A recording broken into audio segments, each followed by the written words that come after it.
Good morning once again, Anna.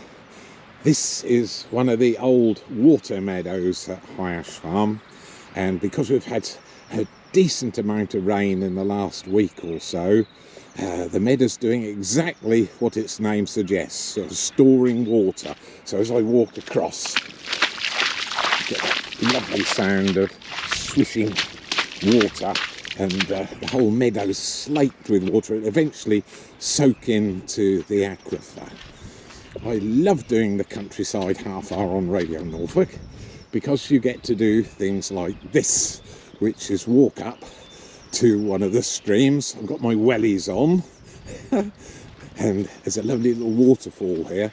My mother was quite strict and didn't let me play with mud or water too often, but now she's not keeping watch over me. I can go in the stream to my heart's content and enjoy, oh that's quite deep, enjoy one of the delights of spring here.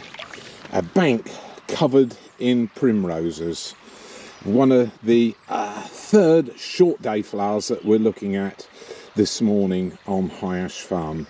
Flowers that flower before this spring vernal equinox. So really lovely. They were in leaf here on this bank in early January, and now they've come into flower. The flowers are already beginning to fall over a little bit, but if I just kneel down on the other side of the bank without getting water in my wellies, some are still open, and yep, in that pale yellow flower with a deep yellow centre defines it as the first rose of spring, Primroses, named by the Tudors way back then.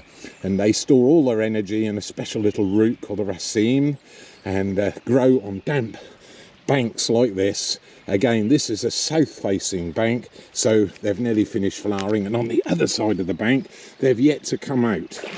Oh goodness, the water's quite deep here, and I've already got a wet bottom. Look at these. Oh, beautiful here. And there's already some bees and some flies just flying about looking for some early pollen to feed any early broods. Such a lovely sight though.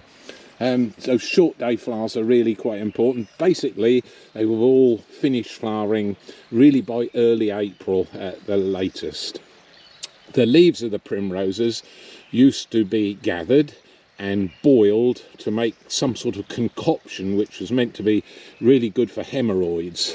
So I've never tried it, so there we are. But lots of medicinal uses. The scientific name, Primula vulgaris. Vulgaris just means common actually, but primroses are nowhere near as common as they used to be, and these certainly aren't the ones you get in the garden centres with all the different colours. They will hybridise. Occasionally you'll see a pink or a pinkish variant here on these grassy banks, and I can notice a lot more buds down in the lower part of the flower, so there's still so there's still some flowers to come out in future weeks for everybody to enjoy. But such a lovely sight. So if you're out and about walking anywhere in the Norfolk countryside, do watch out for the three species that we've been talking about this morning. The wild daffodils here at Hyash Farm, the lesser celandines in full flower at the moment, and the primrose, Primroses, the first rose of spring.